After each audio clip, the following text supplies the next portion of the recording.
नमस्कार दोस्तों, शिक्षा सारथी इंस्टीट्यूट के यूट्यूब चैनल पर आप सभी का स्वागत है।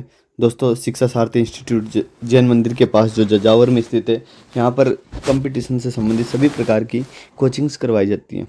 आपको रिजल्ट्स के बारे में बता दें सबसे पहले कि यहाँ पे ऑल राजस्थान रैंक 226 जो बीएसटीसी का एग्ज़ाम होता है, उसमें पुरुषोत्तम वर्मा ने प्राप्तांक किए 513। और जो संस्कृत डिपार्टमेंट में है वो ऑल राजस्थान 76 रैंक है जो वैशाली प्रजापति के। बाकी स्टूडेंट देख सकते हो आप, जिनका सिलेक्शन हुआ है बीएसटीसी 2024 के अंदर। ओके, चलो शुरू करते हैं हम हमारी क्लास को। आज हमारी पहली क्लास है ज्योग्राफी की।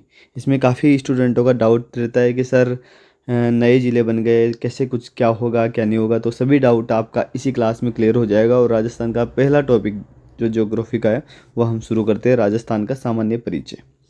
ओके दोस्तों, सबसे पहले हम परिचय करवा देते हैं आपको कि राजस्थान का प्राचीन काल में नाम क्या था। तो बात करें हम ऋग्वेद की, तो ऋग्वेद में हमारे राजस्थान को जो कहा जाता था ये ब्रह्मव्रत कहा जाता था। साथ में रामायण के अंदर की बात करें तो मरुकांतर के नाम से हमारे राजस्थान प्रदेश को जाना जाता था। दोस्तों, एक शिलालेख भी मिला है जो बसंतगढ़ शिलालेख के नाम से, ये सिरोही के अंदर मिला था। और इस सिरोही में राजस्थान का उल्लेख जो मिलता है राजस्थानी आदित्य के नाम से मिलता है। दोस्तों, अलग अलग साहित्यकार भी हुए, इन्होंने अलग अलग राजस्थान का नाम दिया।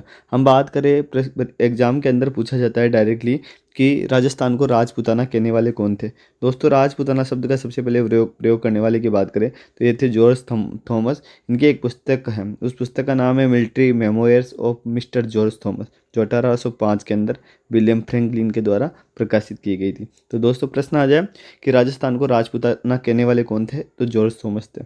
और कब कहा था? 1805 की पुस्तक में। ठीक है। और अंग्रेज़ों की बात करें तो अंग्रेज़ों ने भी हमारे प्रदेश को राजपूताना कहा था। इसके बाद में हम बात करें राजस्थान को सर्वप्रथम राजस्थान कहने वाले कौन थे। दोस्तों, सर्वप्रथम कहने वाले की बात करें तो वही थे जो इनको संपूर्ण राजस्थान जानता है, कर्नल जेम्स टोड साहब। तो राजस्थान शब्द का प्रयोग सर्वप्रथम किसने कहा था, करा था? जेम्स टोड ने साहब ने करा था। और जेम्स टोड साहब ने एक पुस्तक लिखी थी, उस पुस्तक का नाम था the annuls and antiquities of Rajasthan.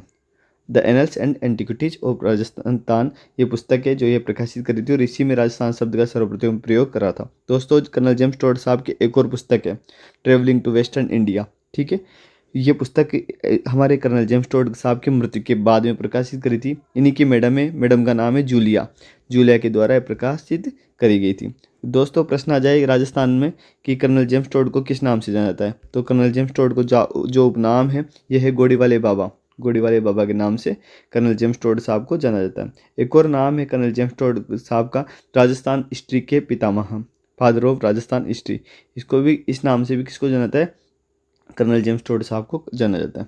दोस्तों, कर्नल जेम्स टोड साहब की बात करें तो ये जो राजस्थान में आए थे अपने गुरु से मिलने, गुरु का नाम क्या था? यति ज्ञानचंद्र। आपको ये बताओ कि ये यति ज्ञानचंद्र थे, ये कहाँ से बिलोंग करते हैं, किस राजस्थान के किस जिले से बिलोंग करते हैं यति ज्ञानचंद्र। ओके। इनके बाद में हम करें राजस्थान का जो टॉपिक है पहला, राजस्थान की स्थिति, कि राजस्थान की क्या स्थिति रही है। दोस्तों, ये मैप याद होगा, उसके बाद में हम स्थिति को अच्छी तरह से पढ़ सकते हैं। तो सबसे पहले मैं ग्लोब के बारे में आपको बता दूं। ग्लोब के अंदर डायरेक्टली प्रश्न आ जाता है कि किस दिशा में राजस्थान स्थित है। तो दोस्तों, सबसे पहले आप ऐसा बना लीजिए, पूर्व पश्चिम उत्तर दक्षिण। हम बात करें तो ये जो उत्तर और पश्चिम की दिशा है इसकी तरफ वी लिख देते, इसके बाद में उत्तर पूर्व की तरफ आई लिख देते हैं। फिर हम बात करें दक्षिण पश्चिम, इसकी तरफ एन लिख देते हैं और इसकी तरफ ए लिख देते हैं। दोस्तों, हमारी ट्रिक का नाम है वीणा। क्या नाम है? वीणा। ये याद रखनी है और इसी से अपना सारे क्वेश्चन सोल्व हो जाएंगे। दोस्तों, इससे प्रश्न आ जाए कि विश्व ग्लोब में राजस्थान की स्थिति क्या है। तो वी का मतलब तो होगा वायव्य, वी का तो मतलब हो गया वायव्य। ये तो भारत देश, इस दिशा में, किस दिशा में स्थित है? भारत के। ईशान की बात करें तो विश्व में राजस्थान की स्थिति क्या है, तो ये कौन सी है? ईशान। इसके बाद में आ जाए कि एशिया महाद्वीप के अंदर कौन सी स्थिति है, तो नैऋत्य। वी का मतलब वायव्य, आई का मतलब ईशान, एन का मतलब मीन होता है नैऋत्य, और ए का मतलब आग्नेय। ये आग्नेय जो दिशा है इसके अंदर, आग्नेय जो कोण है इसके अंदर राजस्थान किसी भी प्रकार से स्थित नहीं है। तो अपने को ट्रिक याद रखनी है। ट्रिक क्या याद रखोगे आप लोग? ट्रिक रखोगे वीणा। क्या नाम याद रखोगे? वीणा। एक लड़की है उसका नाम है वीणा, और ये वीणा क्या करती है? दिशा बताने का कार्य करती है। तो अपना प्रश्न स्टार्ट करते हैं कि विश्व ग्लोब में राजस्थान किस दिशा में स्थित है। तो दोस्तों, उत्तर पश्चिम में स्थित है। विश्व में किधर है? ईशान कोण में। एशिया में किधर है स्थित है? नैऋत्य कोण में। और बात करें वायव्य कोण, भारत किस दिशा में स्थित है? वायव्य कोण में। अब हम बात करते हैं अक्षांशीय दृष्टि से और देशांतरीय दृष्टि से। दोस्तों अक्षांशीय दृष्टि से बात करें, हम अक्षांश स्थिति की बात करें तो अक्षांश के आधार पर राजस्थान किस दिशा में स्थित है? उत्तरी गोलार्ध में स्थित है। देशांतरीय दृष्टि से राजस्थान किधर स्थित है? पूर्वी गोलार्ध में स्थित है। दोनों बातें अपने को याद रखनी है, ध्यान देने योग्य बात है कि अक्षांश की दृष्टि से तो उत्तरी गोलार्ध में और देशांतर की दृष्टि से किस दिशा में स्थित है? पूर्वी गोलार्ध में स्थित है। दोस्तों अक्षांश और देशांतर क्या होता है हम जानते हैं।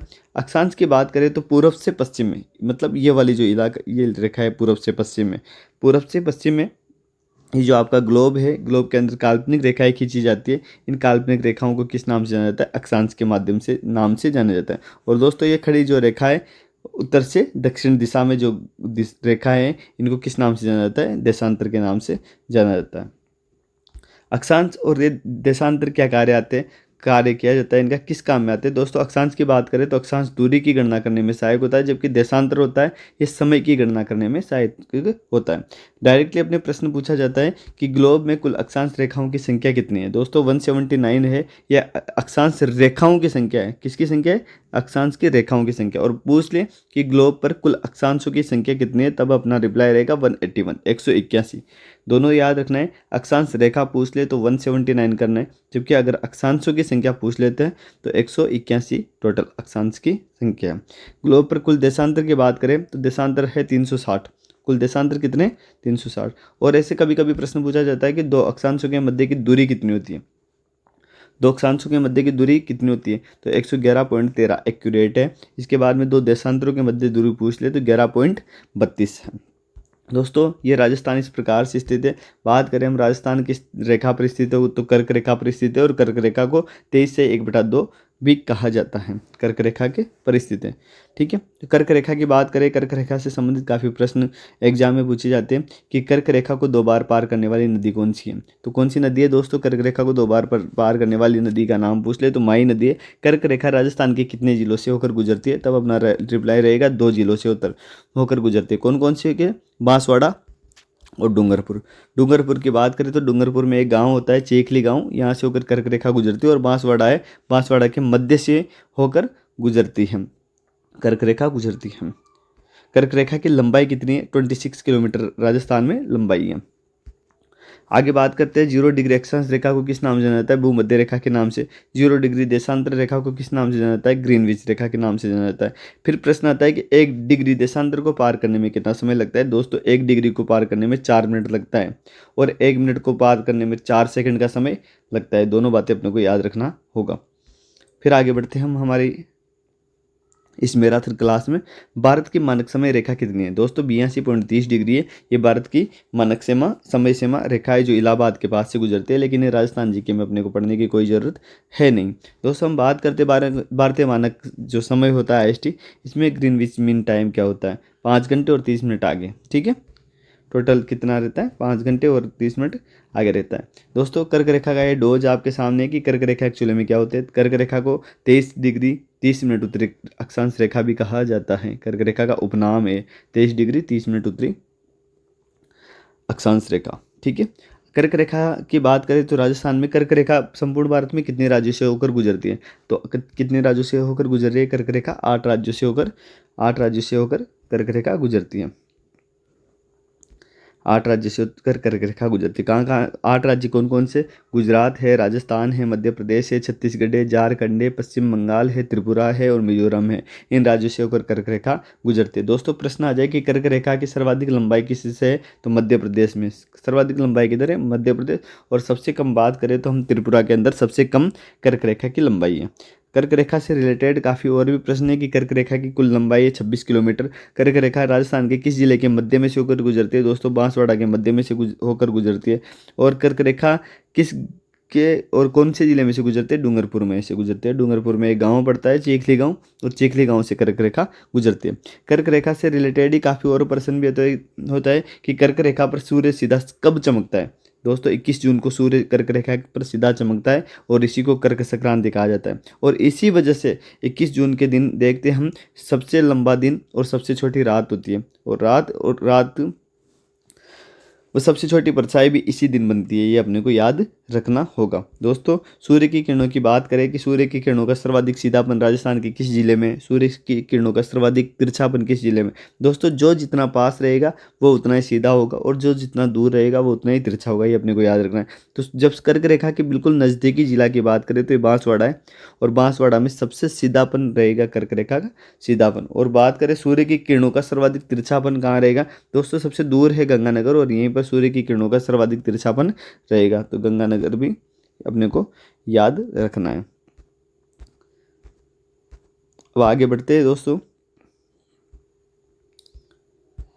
आगे बढ़ते हैं हम हमारे क्वेश्चंस की तरफ कि किस प्रकार के क्वेश्चन पूछे जाते हैं। बांसवाड़ा से गंगानगर की तरफ जाने पर सूर्य की किरणों का क्या होता है, तिरछापन बढ़ता है, ये नोट करने वाली बात है। बात करें हम मकर रेखा की, मकर रेखा 23 डिग्री 30 मिनट दक्षिण अक्षांश रेखा को किस नाम से जाना जाता है, दक्षिण अक्षांश रेखा को मकर रेखा के नाम से जाना जाता है। और ये कब, 22 दिसंबर को मकर रेखा पर सूर्य सीधा चमकता है। कब चमकता है, 22 दिसंबर को।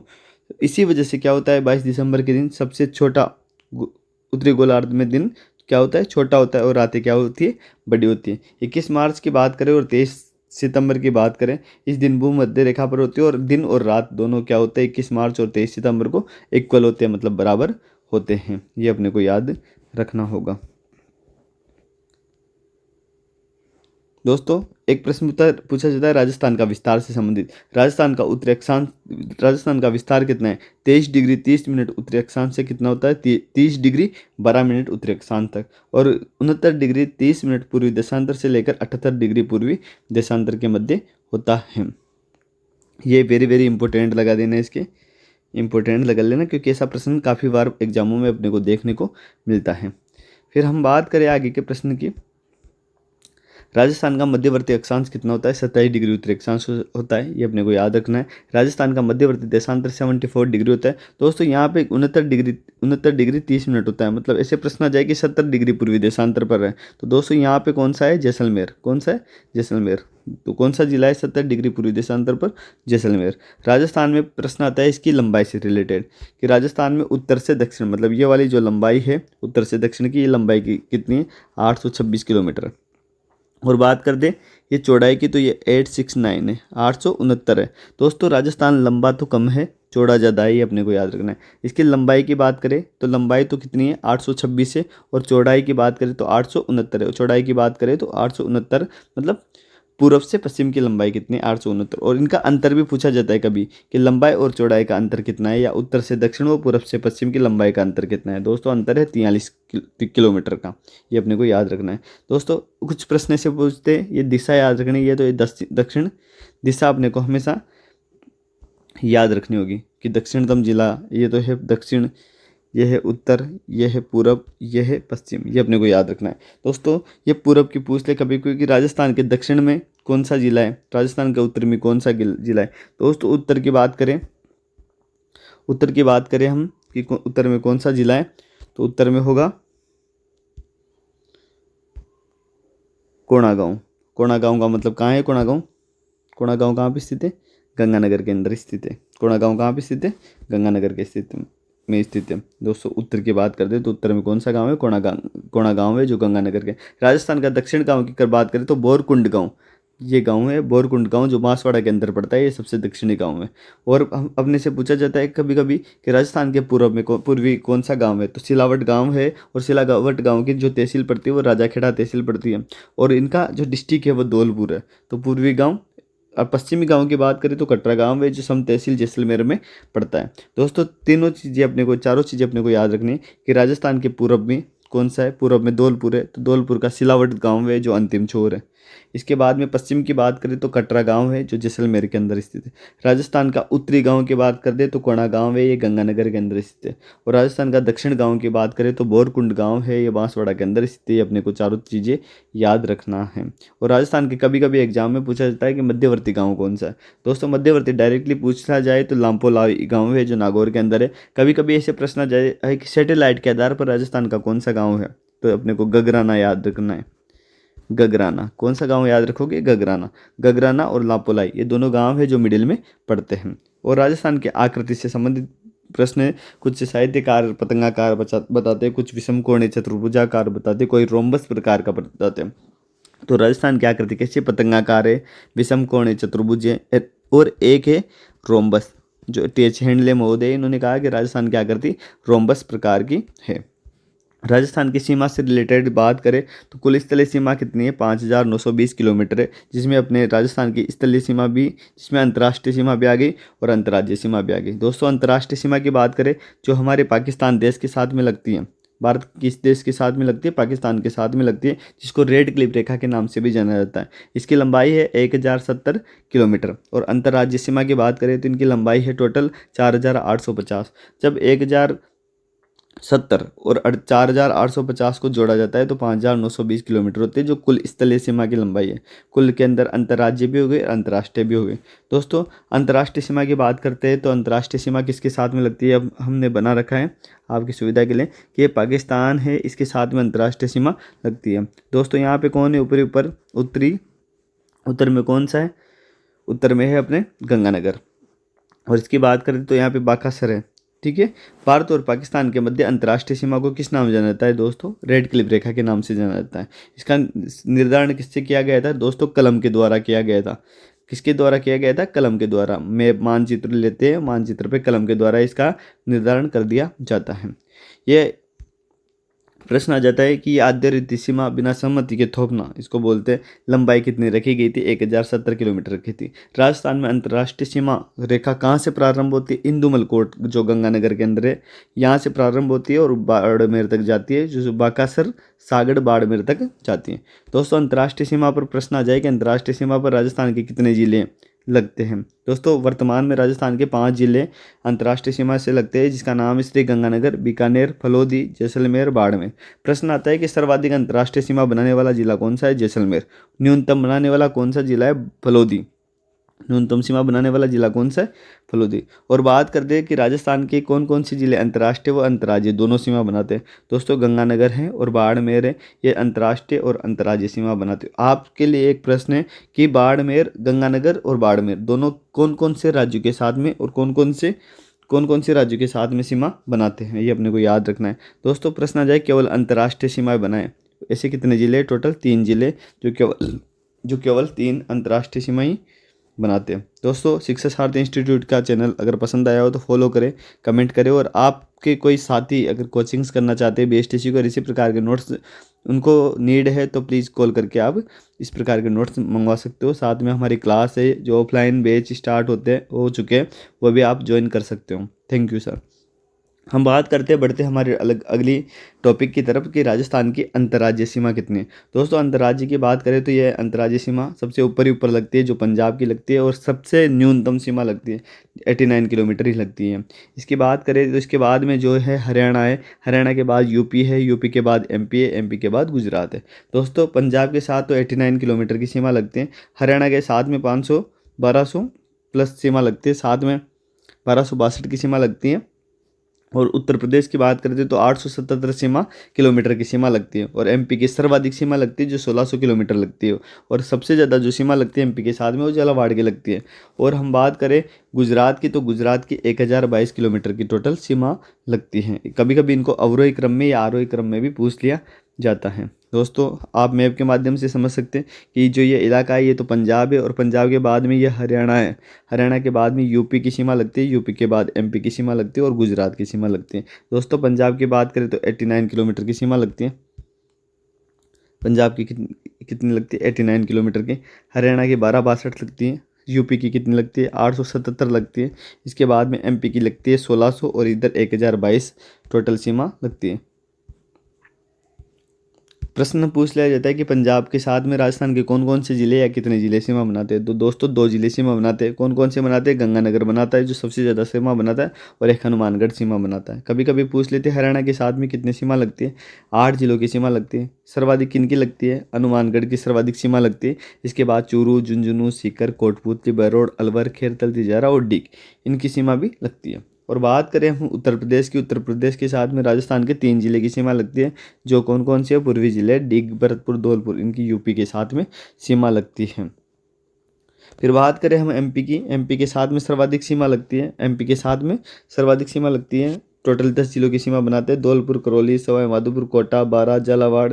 झालावाड़ के 520 किलोमीटर की सीमा लगती है और सर्वाधिक सीमा लगती है। साथ में भीलवाड़ा की 16 किलोमीटर की सीमा लगती है एमपी के साथ में, और न्यूनतम सीमा लगती है। बाकी इनके अलावा भी चित्तौड़गढ़ है, प्रतापगढ़ है और बांसवाड़ा है जो मध्य प्रदेश के साथ सीमा बनाते हैं। अपने को जो मेन चीज़ याद रखनी है, ये याद रखनी है कि सर्वाधिक और न्यूनतम सीमा किस किस के साथ में लगती है।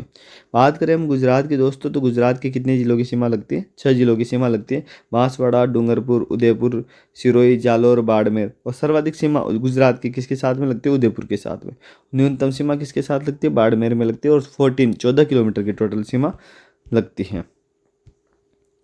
इस प्रकार से हम आसानी से याद कर सकते हैं एक डोज में शॉर्टली। बात करें सर हम, तो अंतर्राष्ट्रीय सीमा पर सर्वाधिक सीमा बनाने वाला जिला कौन सा है? दोस्तों सर्वाधिक सीमा अंतर्राज्यीय पर बनाने वाला तो है अंतर्राज्यीय पर सीमा बनाने वाला है झालावाड़, 520 किलोमीटर। किस देश, किस राज्य के साथ में बनाता है? एमपी के साथ में बनाता है। और न्यूनतम सीमा बनाने वाला बाड़मेर है जो 14 किलोमीटर की सीमा बनाता है। प्रश्न आ जाए कभी कभी कि केवल अंतर्राज्यीय सीमा बनाने वाले जिले 25, केवल अंतर्राज्यिक सीमा बनाने वाले जिले पूछ लें तो 23। ठीक है। सर्वाधिक 7 जिलों के साथ सीमा बनाने वाले कौन कौन से? जयपुर है, पाली है, नागौर है, चित्तौड़गढ़ है। ये 7 जिलों के साथ में सीमा बनाते ही जो ये आंतरिक जिले भी हैं। राजस्थान से संबंधित एक प्रश्न ऐसा भी आ जाता है कि सर्वाधिक निकटतम बंदरगाह का नाम क्या है? तो ये कांडला बंदरगाह है जो राजस्थान के सर्वाधिक निकट में पड़ता है। एक टॉपिक है, हम राजस्थान जीके में बहुत सी बार पूछा जाता है और इस टॉपिक से प्रश्न भी पूछे जाते हैं। राजस्थान का क्षेत्रफल, टॉपिक का नाम क्या है? राजस्थान का क्षेत्रफल। दोस्तों डायरेक्टली प्रश्न पूछा जाता है अपने से कि राजस्थान का कुल क्षेत्रफल कितना है? तो सभी की जुबान पर होता है 3,42,239 वर्ग किलोमीटर।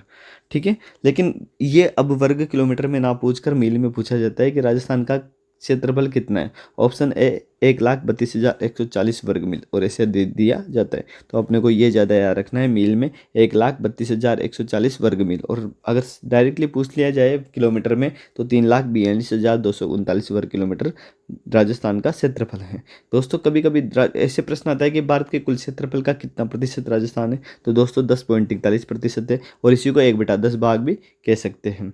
और क्षेत्रफल की दृष्टि से राजस्थान का कौन सा स्थान है? दोस्तों क्षेत्रफल की दृष्टि से अब भी राजस्थान का प्रथम स्थान है। सन 2000 में जब एमपी से 1 नवंबर 2000 को जब छत्तीसगढ़ बना, तो छत्तीसगढ़ अलग होने के बाद में ही हमारा राजस्थान है इसका प्रथम स्थान हो गया था। दोस्तों प्रश्न कभी कभी पूछ लिया जाता है कि राजस्थान की लंबाई लगभग किसके बराबर है? दोस्तों ये पोलैंड, फिनलैंड, जर्मनी, नॉर्वे आदि देशों के लगभग बराबर है इनका क्षेत्रफल। और बात कर रहे कि किससे 2 गुना है? दोस्तों जिन्होंने हमारे पर राज करके गए थे ब्रिटेन वाले, इनसे 2 गुना हमारे राजस्थान का क्षेत्रफल है। दोस्तों किससे 5 गुना है? श्रीलंका से 5 गुना है। दोस्तों 17 गुना किससे? इजराइल से 17 गुना बड़ा है हमारा राजस्थान। इस प्रकार के भी प्रश्न हमारे से पूछ लिए जाते हैं। दोस्तों क्षेत्रफल की दृष्टि से राजस्थान के सबसे बड़े जिले कौन से? सबसे बड़ा जैसलमेर है जिसकी लंबाई भी आपके सामने दे रखी है, 38,401 वर्ग किलोमीटर। और बीकानेर की इसके बाद में, बाड़मेर के कोई प्रमाणित आंकड़े अभी तक जारी नहीं हुए। दोस्तों क्षेत्रफल की दृष्टि से राजस्थान के सबसे छोटे जिले कौन से? छोटे जिले की बात करें वर्तमान में, जब भजन लाल जी ने भजन करवा दिए, मतलब जिले है वो वापस समीक्षा करवाकर उन जिलों को हटा दिया जो पूरी तरह से फिट नहीं बैठ रहे थे। हम बात करें क्षेत्रफल की दृष्टि से राजस्थान के सबसे छोटे जिले के, सबसे छोटा जिला खैरतल तिजारा। अगर ऑप्शन में नहीं हो तो डीग राइट रहेगा। डीग भी ऑप्शन में नहीं रहे तो फिर धौलपुर याद रख सकते हैं अपन राजस्थान के ओल्ड जी के से, ऐसा प्रश्न भी पूछा जा सकता है। दोस्तों राजस्थान में जिले और संभाग की बात करते हैं तो क्या क्या कैसे हुआ, इसको हम समझते हैं एक तरीके से। सबसे पहले राजस्थान में 33 जिले होते, 7 संभाग होते हैं। लेकिन फिर भजन लाल जी फिर गहलोत जी आते हैं और गहलोत जी कहते हैं कि राजस्थान के अंदर अब टोटल 50 डिस्ट्रिक्ट हो जाएंगे। दोस्तों और संभाग के भी 3 संभाग बढ़ा देते, बांसवाड़ा, पाली एंड सीकर। इन तीनों संभागों को बढ़ाते हुए संभागों की संख्या भी कितनी कर देते हैं? वो 10 कर देते हैं। इसके बाद में फिर चलते हम अपने टॉपिक पे कि किस प्रकार से ऐसा करा था। प्रारंभ में जो राजस्थान था इसमें 25 जिले थे शुरुआत में और 5 संभाग थे। ठीक है। और वर्तमान में कितने? 41 जिले और 7 संभाग है वर्तमान में। दोस्तों जब 1 नवंबर 1956 को मुख्यमंत्री जी थे हमारे मोहनलाल जी सुखाड़िया जी, इन्होंने अजमेर है उसको 26वां जिला, 25 तो जिले तो पहले थे, 26वां जिला अजमेर बनाया। और किन्होंने बनाया? मोहनलाल जी सुखाड़िया ने बनाया। कब बनाया? 1 नवंबर 1956 जब राजस्थान कंप्लीट बनकर तैयार हुआ।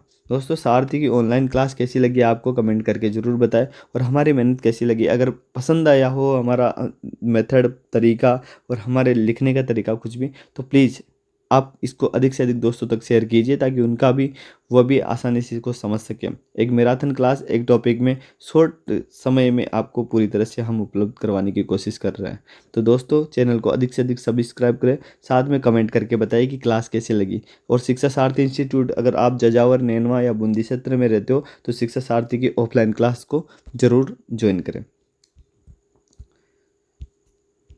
ज़रूर ज्वाइन करें। इसके बाद में चलते हैं हम अंतर्राज्यीय सीमा की बात करें तो पंजाब के साथ में 89 किलोमीटर, हरियाणा के साथ में 1262 किलोमीटर, उत्तर प्रदेश के साथ में 877 किलोमीटर, मध्य प्रदेश के साथ में 1600 किलोमीटर और गुजरात के साथ में 1022 किलोमीटर की टोटल सीमा लगती है। इस प्रकार से प्रश्न है। आपसे भी कुछ प्रश्न पूछे जाएंगे, उन प्रश्नों का उत्तर देने के लिए आप भी तैयार रहिए कि कैसे कैसे प्रश्न आपसे पूछे जाएंगे। दोस्तों 26वां जिला हमारा बना था अजमेर। इसके बाद में 27 जिले की बात करें, 27 नंबर पे धौलपुर बना था 15 अप्रैल 1982 को। इसके बाद 28वां जिला बना 12, जो 10 अप्रैल 1991 में बना। और 29, 30, 31 तीनों दौसा, राजसमंद और बारा, ये तीनों जिले 1991 के 10 अप्रैल 1991 को बने थे। इसके बाद में राजसमंद के बाद में हनुमानगढ़ है, 1994 को जिला बनाया गया। इसके बाद करौली को 19 जुलाई 1997 को जिला बनाया गया। और हम बात करें राजस्थान के नवीनतम जिले जो बनाए थे, उसमें से प्रतापगढ़ पहले था, जिनको 26 जनवरी 2008 को नया जिला बनाया था। दोस्तों जिले कैसे बने, कैसे गठे, क्या था उसका सिस्टम, सब कुछ हम जानने की कोशिश करते हैं। सबसे पहले हम बात करते हैं मुख्यमंत्री जी अशोक गहलोत जी के टाइम की। इन्होंने सिफारिश करा कि राजस्थान को संभालना मुश्किल है, इसलिए इनको जिले में डिवाइडेड कर दिया जाए।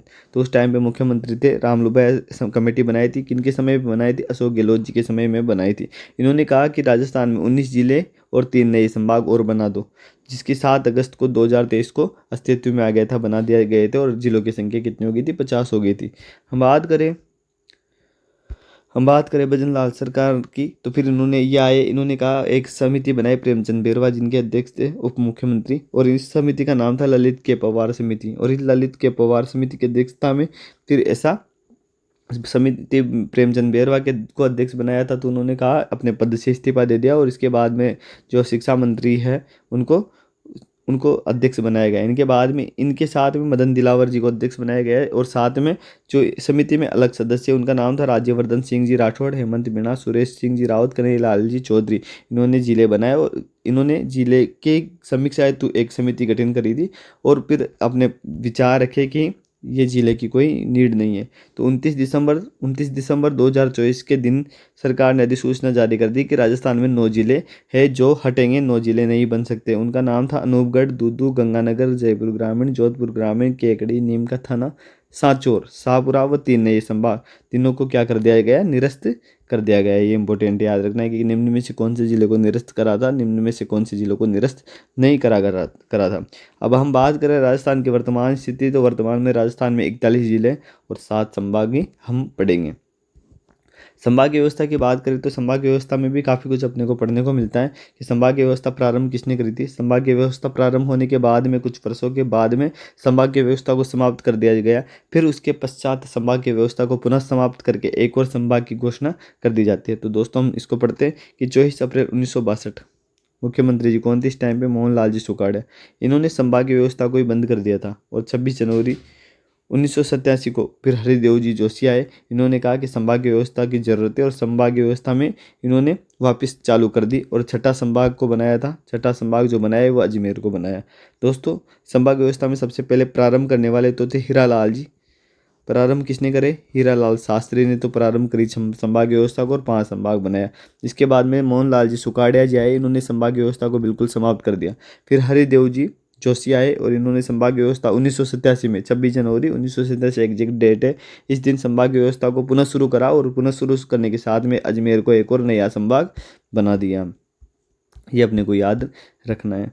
दोस्तों कौन कौन से संभाग बने, किस संभाग में कितनी जिले आते हैं, ये अपन याद करते हैं। तो संभाग की बात करें बीकानेर में 4 जिले आते हैं। बीकानेर में कौन कौन से जिले आते हैं? बीकानेर, गंगानगर, चूरू, हनुमानगढ़। जो मेरी ट्रिक है उस ट्रिक का नाम है बिग हनुमान।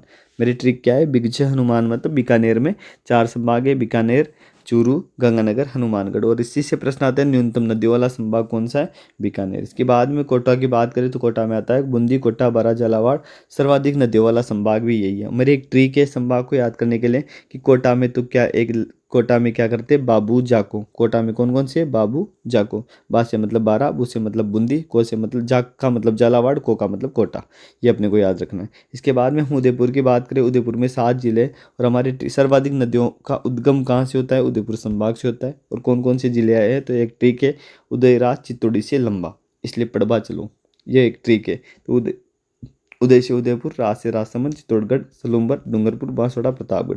दोस्तों जो नवीनतम संभाग बनाया गया था बांसवाड़ा, इसको भी किसी में मिला लिया जाता है, उदयपुर में मिला लिया जाता है। फिर हम बात करते हैं जोधपुर की। जोधपुर में 8 संभाग हैं। तो प्रश्न आ जाए कि राजस्थान में सर्वाधिक जिलों वाला संभाग कौन सा है? जोधपुर है। जोधपुर में कुल कितने जिले? 8 जिले।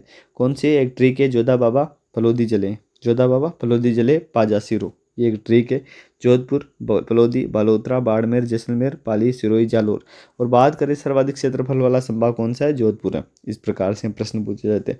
भरतपुर में जिलों की संख्या 5 जिले। भरतपुर में दीदी बीएससी करो, ये ट्रिक है, दीदी बीएससी करो। डी का मतलब डी हो गया, दी का मतलब धौलपुर हो गया, बी का मतलब भरतपुर हो गया, एस का मतलब माधोपुर हो गया, सी का मतलब करौली हो गया। दीदी बीएससी करो, ये एक ट्रिक है। दोस्तों हम जयपुर की बात करें तो जयपुर में कितने ज़िले? 7 ज़िले। जयपुर में कौन कौन से ज़िले आते हैं? आज दो दो को जरा सीख जू, ये एक ट्रिक है। सर्वाधिक जनसंख्या घनत्व वाला संभाग कौन सा है? जयपुर में। इसमें सबसे ज़्यादा पब्लिक रहती है।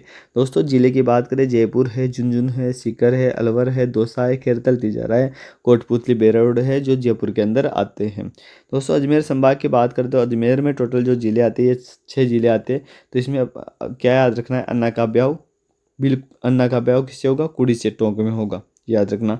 तो अजमेर, ब्यावर, टोंक, नागौर, भीलवाड़ा, डीडवाना, कुचामन, ये संभाग हैं टोटल अजमेर संभाग में आने वाले संभाग हैं। दोस्तों संभाग के बाद कुछ इंपॉर्टेंट टॉपिक है कि चित्तौड़गढ़ की आकृति कैसी होती है? घोड़े की नाल के समान। 2 स्थानों पर खंडित जिला कौन सा है? चित्तौड़गढ़। राजसमंद की आकृति किसके समान है? संबंध करने जाएंगे किसी का भी तो तिलक निकालेंगे तो तिलक के समान। जैसलमेर की आकृति कैसी है? अनियमित, बहुभुज के समान होती है। करौली की आकृति कैसी है? बतखाकार है। ऐसे प्रश्न कुछ बार पूछ भी लिए जाते हैं। राजस्थान का एकमात्र ऐसा जिला जिसका नामकरण झील के नाम पर किया गया। दोस्तों राजसमंद झील है, इस वजह से राजसमंद जिले का नाम इस झील के नाम पे करा गया। और इसी के बारे में प्रश्न आता है कि एकमात्र जिला जिसका मुख्यालय राजसमंद ना होकर कहीं मतलब स्वयं के नाम पर नहीं, ऐसा कुछ भी प्रश्न पूछ लिया जाता है। तो कैसे लगे हमारे महत्वपूर्ण प्रश्न? क्या कहना चाहते हो? दोस्तों हमारे इस मैराथन क्लास के लिए जो 32 मात्र 32 से 40 मिनट में 40 मिनट में आपको सब कुछ कवर करके दे रही है। राजस्थान का पहला टॉपिक है जो सब कुछ आपको प्रोवाइड करवा रहे हैं। दोस्तों अधिक से अधिक दोस्तों तक ज़रूर शेयर करें। इसके बाद भी हम बात करते हैं, हम बूंदी से बिलोंग करते हैं, बूंदी में रहते हैं। तो बूंदी में जो हाड़ा वंश है, तो हाड़ा वंश की जो महिलाएं होती हैं उनको हाड़ी रानी के नाम से जाना जाता है। जो उनकी बिटियां होती हैं उनको हाड़ी रानी के नाम से जाना जाता है। जब इनकी शादी कहीं पे और भी होती है, मेवाड़ में, मारवाड़ में, फिर भी यह हाड़ी रानी के नाम से ही पहचान रखती है। तो हम आज बात करते हैं हाड़ी रानी सहल कंवर की, जिनके लिए एक मेघराज मुकुल है। इनकी एक कविता है जो बहुत फेमस हुई कि चूड़ावत मांगे सेनानी, सिर काट दे दियो सतरानी। ये राजस्थान की महिलाओं के आत्मसम्मान, महिलाओं का शौर्य, महिलाओं का पराक्रम और महिलाओं के पति को युद्ध करने के लिए जाने के लिए कहने वाली एक कविता है। दोस्तों इसकी हम बात करें कि हाडी रानी कौन थी, जन्म कब हुआ था? जन्म की बात करें 1653 में हमारे बूंदी राजस्थान के अंदर हाडी रानी सहल कंवर का जन्म होता है। और सहल कंवर के जो फादर साहब थे ये बूंदी के ही संग्राम सिंह हाड़ा थे। और इनकी प्रसिद्ध नाम क्या था? हाडी रानी। जो इनका नाम सहल कंवर था, इनको हाडी रानी के नाम से जाना जाने लगा। दोस्तों हाडी रानी की शादी सलूम्बर में रावल रतन सिंह चुंडावत से कर दी जाती है। रतन सिंह चुंडावत से कर दी जाती है। और चुंडावत की शादी होने के बाद में जब चुंडावत को बुलावा आता है युद्ध करने के लिए, तो चुंडावत जाने से पहले अपने सेनापति से कहता है कि हम मुझे निशानी के लिए एक हमारी पत्नी से कुछ भी गिफ्ट लेकर आना चाहिए। तो जब वो जाते हैं तो जैसे पत्नी को बुलाते हैं कि याद रह जाए, इसके लिए कुछ भी XYZ आप दे सकते हो। तो दोस्तों, पत्नी जो हमारे राजस्थान की बूंदी की शान है, हाडी रानी, इन्होंने अपना सिर काट कर दे दिया था और थाली में सजा कर दे दिया। दोस्तों, ये इससे बड़ी निशानी क्या हो सकती है। तो इस पर हमारे प्रसिद्ध रचनाकार है मेघराज जी मुकुल, जिन्होंने एक कविता लिखी कि उस चुंडावत मांगे सेनानी, उस चुंडावत ने तो एक सेनानी मांगी थी, लेकिन हमारी हाडी रानी है, इन्होंने सिर काट के दे दिया। तो ये कविता पूरी जरूर, अगर आपको वक्त मिले थोड़ा सा भी, तो प्लीज़ अपनी यूट्यूब खोल कर ज़रूर सुनिएगा। चुंडावत मांगे सेनानी, सिर काट दे दियो सतरानी। ऐसी हमारी बूंदी की महिलाएं थी, ऐसी हमारी बूंदी की रानी थी। दोस्तों, तो इस हाडी रानी से रिलेटेड ही काफ़ी है कि हाडी रानी का स्मारक कहाँ पे बना हुआ है, सलूम्बर के अंदर बना हुआ है। और 2008 के दिन इस हाडी रानी के सम्मान में हाडी रानी बटालियन भी बनाई गई। और हमारे टोडा राय सिंह के दिन अंदर हाडी रानी की बावड़ी, और टोडा राय सिंह कहाँ पे स्थित है, टोंक के अंदर स्थित है। तो उस हाडी रानी की प्रतिमा बनाई गई सलूम्बर के अंदर, और सलूम्बर क्या है, हाडी रानी का ससुराल है। हाडी रानी से रिलेटेड बात करें तो हाडी रानी अपनी पति को क्या किस लिए कहती है, वो रण क्षेत्र में उत्साहित करने हेतु उत्सर्ग करती है। और इसी वजह से कहा गया है कि हमारे राजस्थान में वीरांगनाओं की धरती है। और जब दोस्तों हमारे राजस्थान वालों के लिए कहा जाता है, कुछ स्टूडेंट अभी कहते हैं, अभी स्टूडेंट है कुछ ऐसा कहते हैं कि नहीं हम डिप्रेस्ड है। तो हमारे राजस्थान की महिलाओं की, हमारे राजस्थान के योद्धाओं की कहानी सुनकर, जब भी राजस्थान का नाम इंडिया में कहीं पर भी आता है तो सबसे पहले युद्ध, पराक्रम, शौर्य की बात होती है। राजस्थान वो भूमि है जो जहाँ पर वीर पैदा होता है। हम शाहपुरा की बात करें तो शाहपुरा जो भीलवाड़ा में है, ये राजस्थान की क्रांतिकारियों की भूमि के रूप में, जहाँ पे एक पिता, एक भाई और एक पुत्र, तीनों हंसते हंसते शहीद हो जाते हैं। आप कभी